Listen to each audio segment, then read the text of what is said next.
Hey everyone, I hope you're all doing great. In today's video, I'm super excited to walk you through something really cool. How you can get YouTube and other popular apps to work directly on your car screen using a powerful app called Stream Dash.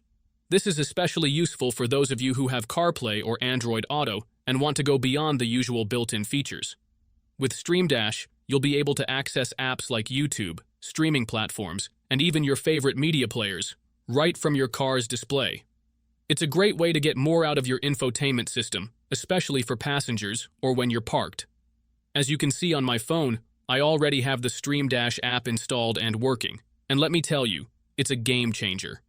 The setup process is really simple, and once you're done, you can start enjoying a much more flexible and fun in-car experience. Just a quick heads up before we get into the steps.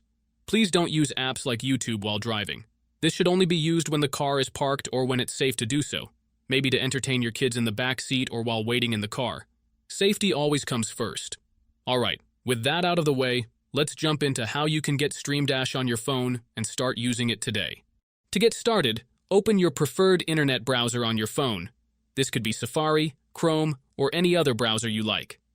In the address bar, type in streamdash.app or simply search for Stream Dash using Google.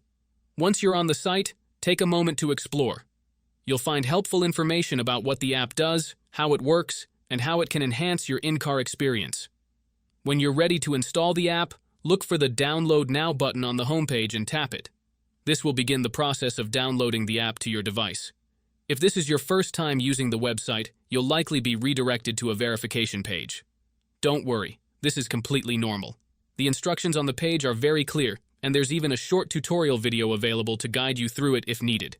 After you complete the verification steps, a pop-up will appear asking you to install a configuration profile. This profile is required to allow the app to run properly on your phone. Just follow the on-screen prompts to complete the installation. Once that's done, the Stream Dash app will be added to your home screen like any other app. So that wraps up today's tutorial on how to use Stream Dash. I hope you found this helpful and that it works smoothly for you just like it did for me.